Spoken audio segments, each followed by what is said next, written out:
সামুদ জাতি, এই জাতিকে আল্লাহ তাআলা ধ্বংস করছেন তাদের অপরাধের কারণে। তারাও একই অপরাধ করছে, তাদেরকেও আল্লাহ তাআলা আরও 500 বছর সুযোগ দিয়েছিলেন। কয়শো বছর?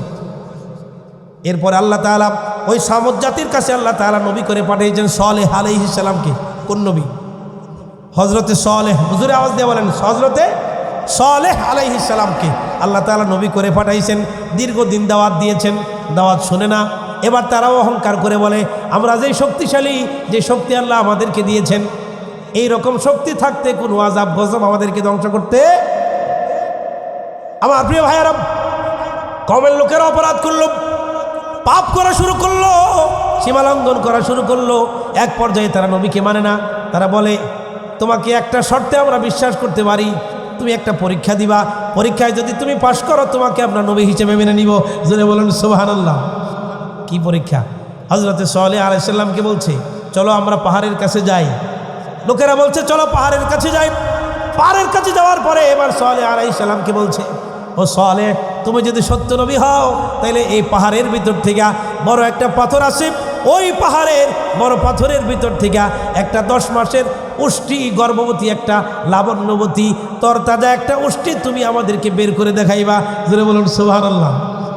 চিন্তা করেন, নবীকে ঠেকানোর জন্য তারা কৌশল করছে যে পাহাড়ের কাছে গিয়া বলবে যে বিশাল বড় একটা পাথর আছে, কাতেবা পাহাড় বলা হইতো, এই পাহাড়ের ওই পাথরের ভিতর থেকে 10 মাসের তাও আবার গর্ভবতী লাবণ্যবতী তরতাজা একেবারে মোলায়েম একটা উট নিয়ে আমাদেরকে বের করে দেখাইবা।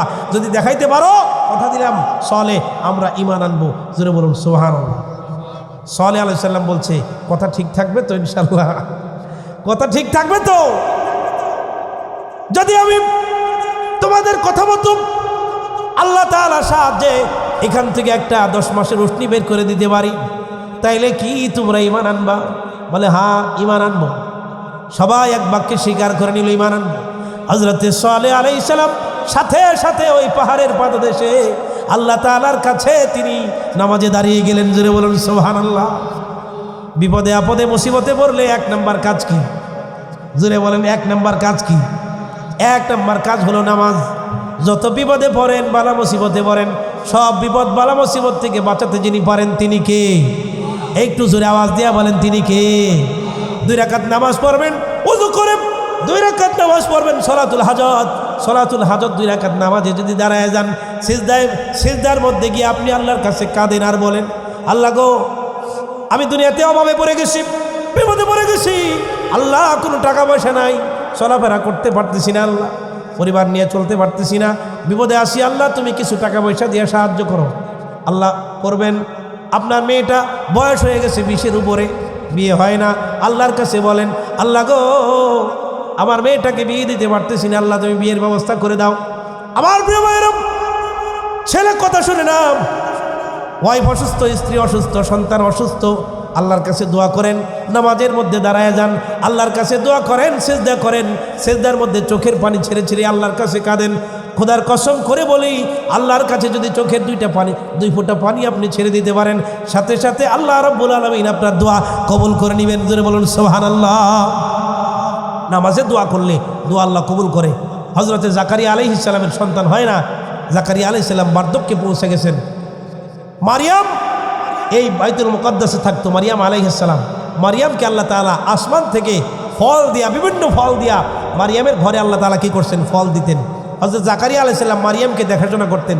একদিন মারিয়ামের ঘরে গেছেন, মারিয়ামের ঘরে গিয়ে দেখতেছেন অনেক রকম আনসিজনাল ফল সব মারিয়ামের ঘরে। বলতেছেন, মারিয়াম আন্না লাকি হাযা, মারিয়াম এই ফল তুমি কই পাইলা? মারিয়াম জবাব দেয়, ক্বালাত হুয়া মিন ইনদিল্লাহ, এই ফল আমি যে আল্লাহর ইবাদত বন্দেগী করি, ওই আল্লাহ সিজন ছাড়া আনসিজনাল ফল আমারে আল্লাহ খাওয়ায়। জোরে বলুন সুবহানাল্লাহ। জাকারিয়া আলাইহিস সালাম বলে, আরে আমিও তো সেই আল্লাহর ইবাদত করি। সুবহানাল্লাহ বলেন। ও মারিয়াম, তুমি যে আল্লাহর ইবাদত করো, ওই আল্লাহর ইবাদত তো আমিও করি। তোমারে যে আল্লাহ ফল আনসিজনাল ফল খাওয়ায়, সে আল্লাহর ইবাদত তো আমরাও করি। সাথে সাথে হযরতে জাকারিয়া আলাইহিস সালাম চলে গেলেন বাইতুল মুকাদ্দাসের মেহরাবে গিয়া, সাথে সাথে ফানাদাতুল মালাইকাতু ওয়া হুয়া কায়িমুন ইউসাল্লি ফিল মিহরাব, মেহরাবে গিয়া তিনি আল্লাহ তাআলার কাছে নামাজে দাঁড়ায়া সিজদার মধ্যে গিয়া তিনি আল্লাহর কাছে বলেন, আল্লাহ গো, তুমি যদি মরিয়মকে সিজন ছাড়া আন সিজনে ফল দিতে পারো, তুমি কি আমি জাকারিয়াকে সিজন ছাড়া আন সিজনে একটা সন্তান দিতে পারো না? জোরে বলুন সুবহানাল্লাহ। সাথে সাথে আল্লাহ দোয়া কবুল করছেন, জোরে বলুন সুবহানাল্লাহ। আল্লাহ বলছেন, ফানাদাতুল মালাইকাতু ওয়া হুয়া কায়িমুন ইউসাল্লি ফিল মিহরাব আন্নাল্লাহা ইউবাশশিরুকা বিয়াহইয়া। আল্লাহ তাআলার সাথে সাথে সন্তানের সুসংবাদ দিয়েছেন আর বলছেন, তোমাকে শুধু সন্তান দেই নাই, এই সন্তান এক সময় নবী হবে, এই সন্তানের নাম আমি আল্লাহ রেখে দিলাম ইয়াহইয়া। জোরে বলুন সুবহানাল্লাহ। আমার প্রিয় ভাইয়েরা, হযরতে সালেহ আলাইহিস সালাম নামাজে দাঁড়িয়ে গেছে। নামাজে দাঁড়ায় আল্লাহর কাছে বলে, আল্লাহ ও মালিক, তোমার দ্বীনের দাওয়াত দিতে গিয়া আমার অবাধ্য কম আমার কাছে বলছে, এই পাহাড়ের পাথরের ভিতর থেকে একটা উটনি বের করে দেওয়ার জন্য। আল্লাহ, এটা আমি পারবো না, তুমি যদি সাহায্য করো এটা সম্ভব। জোরে বলুন সুবহানাল্লাহ। আল্লাহ তাআলার কাছে দোয়া করছে, সাথে সাথে আল্লাহ তাআলা ওই বিশাল পাহাড়ের ভিতর থেকে বড় একটা পাথর হঠাৎ করে কম্পন সৃষ্টি হয়ে গেছে, ভূমিকম্প শুরু হয়ে গেছে। ভূমিকম্পের পরে ওই পাথরটা ফেটে গিয়া 10 মাসের একটা উটনি বের হয়ে আসছে। জোরে বলুন সুবহানাল্লাহ। 10 মাসের গর্ভবতী লাবণ্যবতী তরতাজা একটা উট ওখান থেকে বের হয়ে আসছে। এবার কওমের লোকেরা দেখেন, কওমের লোকেরা সাথে সাথে যারা ওখানে ছিল তারা সবাই সাথে সাথে সালেহ আলাইহিস সালামের কওমের ও সালেহ আলাইহিস সালামের উপরে ঈমান আনছে। সুবহানাল্লাহ। কিন্তু গোটা দেশের যে প্রধানমন্ত্রী এবং অন্যান্য গোত্রের বড় বড় গোত্রের যারা নেতা, তারা বলছে না, 9টা গোত্র ছিল, ওই গোত্রের মধ্যে এক গোত্রের লোকেরা ঈমান আনছে, বাকিরা তাদেরকে এই কি করছে, পাওয়ার খাটাইছে। এই সাবধান, সালেহ আলাইহিস সালামের উপরে সালেহের উপর ঈমান আনা যাবে না, এখান থেকে তাড়াতাড়ি ফিরে আসো। লোকেরা ঈমান আর আনতে পারল না।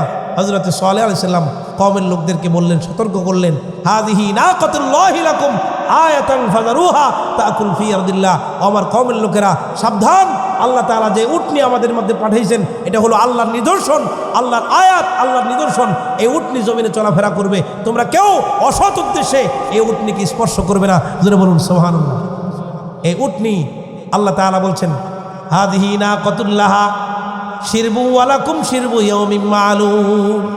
আল্লাহ তাআলা নবী সাল্লাল্লাহু আলাইহি সাল্লামকে বলছেন, ওয়ারাব্বিহুম আন্নাল মা কিসমাতুম বাইনাহুম কুল্লু শিরবিন মুহতাজার।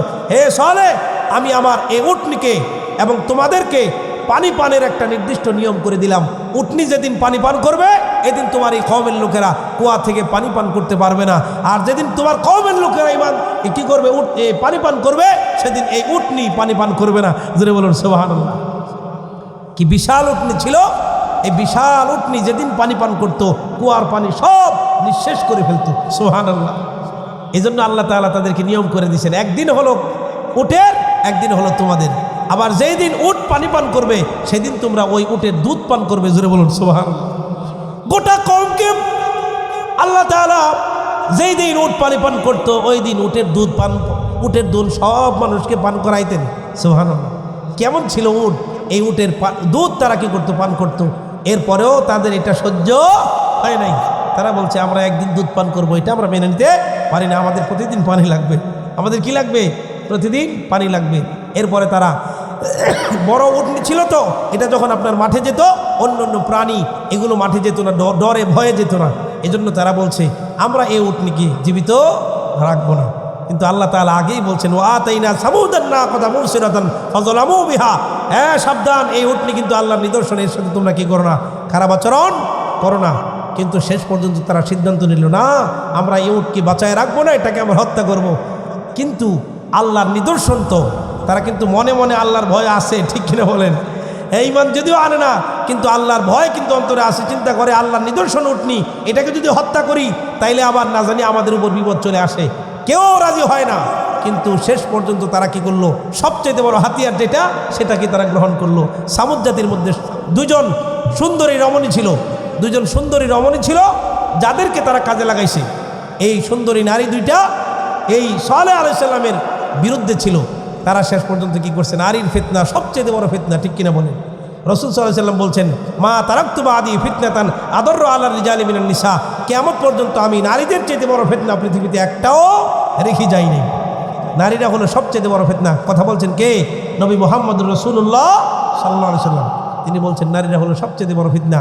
তারা কি করলো, ওই নারী দুইটারে লাগাই দিছে, যে বলছে এই এলাকার সবচেয়ে বড় সন্ত্রাসী যে টপ টেরর, তাকে যায় তোমরা কি করো, ফুসলায়া সালেহ এর এই উটটাকে হত্যা করার জন্য তোমরা কি করো, তাদেরকে রাজি করাও।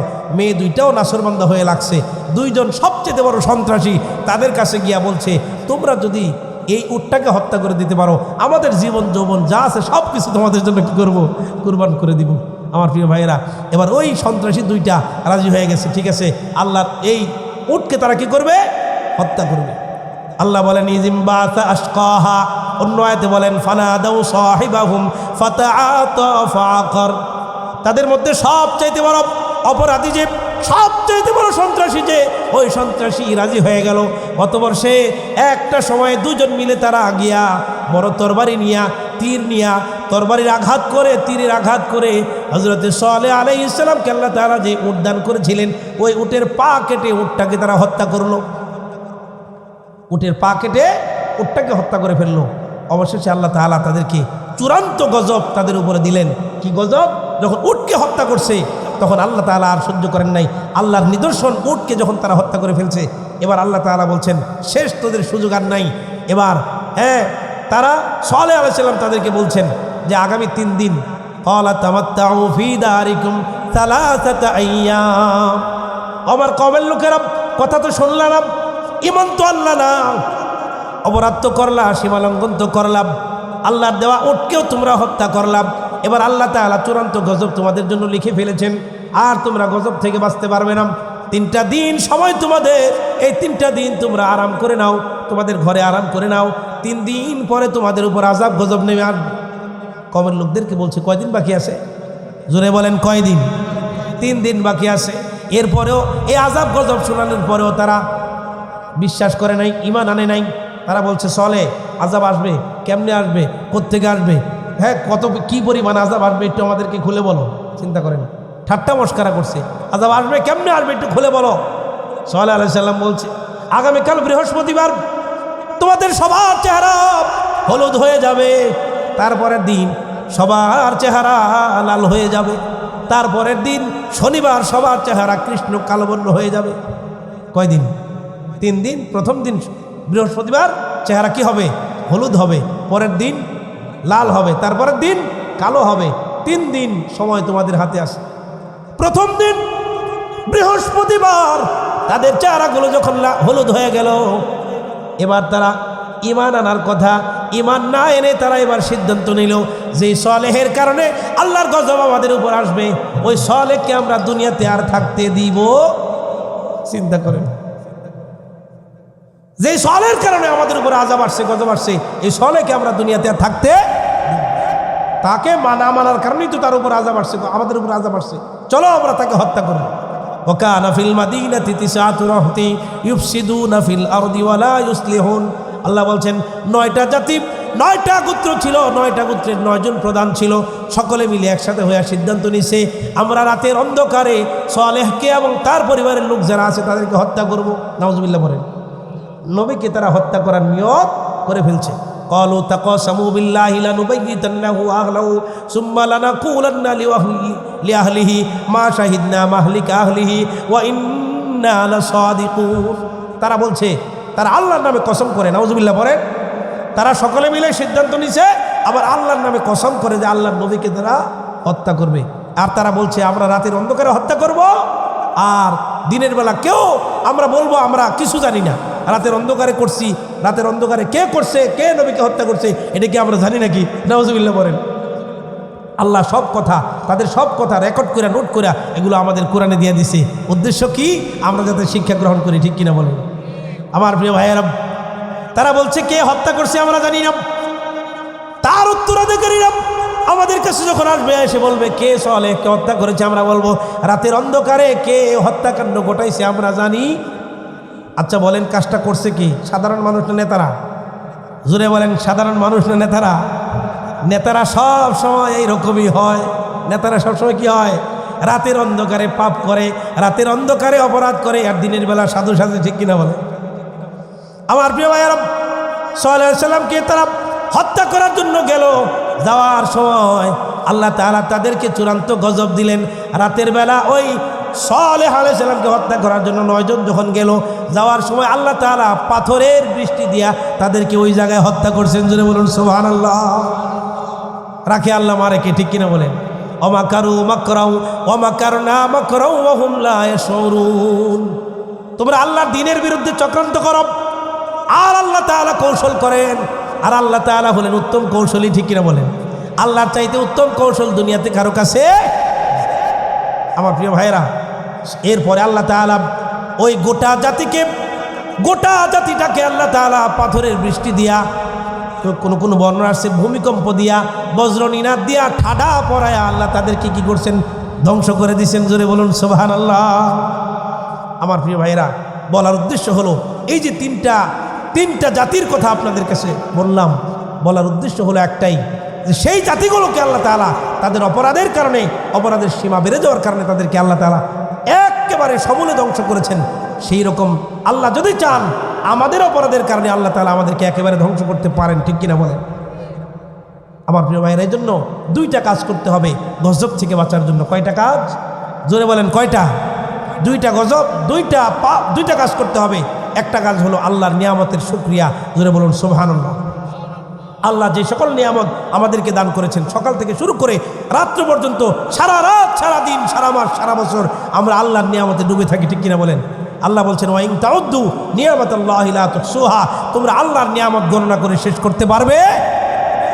তাহলে আল্লাহ বলছেন মা ইয়াফআলুল্লাহু বিআযাবিকুম ইন শাকারতুম ওয়া আমানতুম ওয়া কানাল্লাহু শাকিরান আলীমা। 5 নম্বর পারা 20 নম্বর পৃষ্ঠা 14-15 নম্বর লাইন, সূরাতুন নিসা 147 নম্বর আয়াত। আল্লাহ তাআলা বলেন তোমরা যদি আল্লাহর উপর ঈমান আনো আর আল্লাহ তাআলার নিয়ামতের শুকরিয়া আদায় করো, তাইলে আল্লাহ তাআলা তোমাদেরকে আযাব দিবেন কি জন্য? জোরে বলুন সুবহানাল্লাহ। আল্লাহ বলছেন আল্লাহর তোমাদেরকে আযাব গজব দিয়া আল্লাহর কি লাভ? সুবহানাল্লাহ বলেন। আল্লাহ কি চান? আমার বান্দাদেরকে আমি আল্লাহ নিয়ামত দেই, আমার বান্দা আমার প্রতি ঈমান আনবে আর নিয়ামতের শুকরিয়া আদায় করবে। সুবহানাল্লাহ সুবহানাল্লাহ। 2 নাম্বার আল্লাহ বলছেন ক্ষমা, আমার কাছে ইস্তিগফার করো, আমার কাছে ক্ষমা চাও, আমার কাছে তওবা করে বান্দা আমার দিকে ফিরে আসো। জোরে বলুন সুবহানাল্লাহ। আল্লাহর দিকে ফিরে আসতে হবে। আল্লাহ বলছেন ওমা কানাল্লাহু লিউআযযিবাহুম ওয়া আনতা ফীহিম ওমা কানাল্লাহু মুআযযিবাহুম ওয়া হুম ইস্তাগফিরুন। ওমা কানাল্লাহু লিউআযযিবাহুম ওয়া আনতা ফীহিম। নবী হে, আপনি যতদিন পর্যন্ত আপনার উম্মতদের কাছে, আপনার উম্মতদের ভিতরে আপনি যতদিন থাকবেন, আপনি যতদিন দুনিয়াতে থাকবেন, আপনি যেই জায়গায় আসেন ওই জায়গায় আমি আল্লাহ তাআলা কোনোদিন আযাব গজব দিব। নবী যা যেখানে থাকেন ওখানে আযাব গজব আল্লাহ কি করেন না? দেন। একজন নবীকেও আল্লাহ ধ্বংস করেন নাই। প্রত্যেক নবীকে এবং ইমানদারদেরকে আযাব দেওয়ার আগে আল্লাহ তাআলা তাদেরকে সরায় নিছেন। জোরে বলুন সুবহানাল্লাহ। আমাদের নবীজি একদিন আবু জাহেল দোয়া করে আল্লাহর কাছে। আবু জাহেল মক্কার হেরেমে গিয়া দোয়া করে, আল্লাহ মুহাম্মদ এবং আমরা যদি, মুহাম্মদের দিন যদি সত্য হয়, মুহাম্মদের কালাম কোরআন যদি সত্য হয়, এটা যদি সত্য হয়, তাহলে আমাদের উপর তুমি পাথরের বৃষ্টি দিয়ে আমাদেরকে ধ্বংস করে দাও। নাউজুবিল্লাহ বলেন। তাহলে আল্লাহ তাআলা এই আয়াত নাজিল করে দিয়েছেন, মুহাম্মদ আবু জাহেল তো এই দোয়া করছে, তো আপনি তো এখানে আছেন, আমি তো এখানে ধ্বংস করবো না। জোরে বলুন সুবহানাল্লাহ। আবু জাহেল দোয়া করছে, এই দোয়ার মধ্যে তারা নিজেরাই পড়ছে বদরের যুদ্ধে, ঠিক কিনা বলেন? আমার প্রিয় ভাইয়েরা, শেষে আল্লাহ বলছেন ওমা কানাল্লাহু মুআযযিবাহুম ওয়া হুম ইস্তাগফিরুন। আর যতক্ষণ পর্যন্ত আমার বান্দারা আমার প্রতি আমার কাছে তওবা করে ইস্তিগফার করে, অতক্ষণ পর্যন্ত আমি বান্দাদেরকে ধ্বংস করি না। সুবহানাল্লাহ। তাইলে আমরা আল্লাহর আযাব থেকে বেঁচে থাকার জন্য 2টা কাজ করব। একটা হলো আল্লাহর নিয়ামতের শুকরিয়া আদায় করব, আর একটা হলো আল্লাহর কাছে আমরা ক্ষমা চাইব, আল্লাহর কাছে আমরা ইস্তিগফার করব, আল্লাহর কাছে আমরা তওবা করব, ঠিক কিনা বলেন? আল্লাহ রাব্বুল আলামিন যে কথাগুলো আমি বললাম, এই কথাগুলো সবাইকে আমল করার তৌফিক দান করুন। সকলে বলুন আমিন। আমরা যারা দীর্ঘ রাত পর্যন্ত আপনারা যারা শুনলেন, আলোচনা শুনলেন, আল্লাহ রাব্বুল আলামিন আপনাদেরকে উত্তম জাযায়ে খায়ের দান করুন। সকলে বলুন আমিন। আজকের এই মাহফিল, এত সুন্দর একটা মাহফিল সাজিয়েছেন আলহামদুলিল্লাহ। এই নবীপুর এলাকার মানুষ, আমার বন্ধুবর হাফেজ উসমান গনি সাহেব আমাকে ফোন করছেন, আমাকে ফোন করে বলছেন যে একটা মাহফিল রাখা যাবে কিনা। আমি বললাম আলহামদুলিল্লাহ। দীর্ঘদিন যাবৎ ভাইয়ের সাথে আমার পরিচয়। উনি আমাকে বলছেন আলহামদুলিল্লাহ আজকে আসলাম আপনাদের এলাকায়, আপনাদের আয়োজন দেখে আলহামদুলিল্লাহ খুব ভালো লাগছে। এরপরে আপনাদের আরেকজন আলোচক মুশাহিদ আহমদ উজিরপুরি, তিনিও একজন পরিচিত আলোচক। আলহামদুলিল্লাহ আমাদের কাপাসিয়াতে অনেক জায়গায় উনি আসেন, ওনার সাথেও আমার আলহামদুলিল্লাহ অনেক জায়গায় আলোচনা করার সুযোগ হয়। আমি যদিও কাপাসিয়ার সন্তান, কিন্তু আমি নারায়ণগঞ্জে বিসিকে শিল্পনগরীতে প্রায় 13 বছর যাবত একটা মসজিদে জুমা পড়াই। আলহামদুলিল্লাহ আপনাদের দোয়ায় সারা দেশে আলহামদুলিল্লাহ আল্লাহ তাআলা নিচ্ছেন কোরআনের কথাগুলো বলার জন্য আমি যাচ্ছি। তো আমি কিন্তু আপনাদের এই কাপাসিয়ার, আমাদের বাড়ি কিন্তু আমরাইদের পরে জলপাইতলা বাজার থেকে 1 কিলোমিটার পশ্চিমে আমাদের বাড়ি। তো আলহামদুলিল্লাহ এই হিসেবে কিন্তু আমি আপনাদের এলাকার সন্তান, ঠিক কিনা বলেন? নিজের এলাকার লোক হিসেবে আপনাদেরকে মহাব্বত করে কথাগুলো বললাম। যে কথাগুলো বলেছি বেশি হয়ে গেল, কোনো কথা যদি ভুলভ্রান্তি হয় আল্লাহ যেন আমাদেরকে ক্ষমা করেন, সকলে বলেন আমিন। যে কত কথাগুলো বললাম এগুলো যেন আল্লাহ আমল করার তৌফিক দান করেন, সকলে বলেন আমিন। আজকের এই এত সুন্দর আয়োজন করার পিছনে অনেক প্রবাসী ভাইয়েরা অনেক টাকা পয়সা আলহামদুলিল্লাহ দিয়েছেন, যাদের টাকা পয়সার বিনিময়ে আপনার এত সুন্দর আজকের একটা আয়োজন হয়েছে। এই সুন্দর আয়োজনের পিছনে যাদের অবদান, সবার জন্য আমরা দোয়া করি। হাদিস শরীফের মধ্যে আসছে, মানলাম ইয়াশকুরিন্না আসলাম ইয়াশকুরিল্লাহ। যারা আল্লাহ শুকরিয়া আদায় করতে, মানুষের শুকরিয়া করে না, তারা আল্লাহরও শুকরিয়া আদায় করতে পারে না। এই জন্য আমরা প্রবাসী ভাইদের জন্য দোয়া করি, প্রবাসী ভাইয়েরা যাতে এইরকম আয়োজন প্রতি বছর করতে পারে। এটা আপনারা চান কি চান না? কারা কারা চান? তো হাত তুলে আল্লাহকে দেখান। লিল্লাহি তাকবীর, লিল্লাহি তাকবীর। হাত নাও। আমার প্রিয় ভাইয়েরা, এই মাহফিলটা আমার প্রবাসী ভাইয়েরা যারা আছে তারা যেন প্রতি বছর এই মাহফিলের আয়োজন করতে পারেন। এবং আরও যারা আজকের এই মাহফিলের আয়োজন করেছেন, জনাব মতিউজ্জামান পারভেজ ভাই এবং নজরুল ইসলাম সাহেব সহ এই নবীপুর যুব সমাজ, এই এলাকার যুব সমাজকে যেন আল্লাহ কবুল করেন।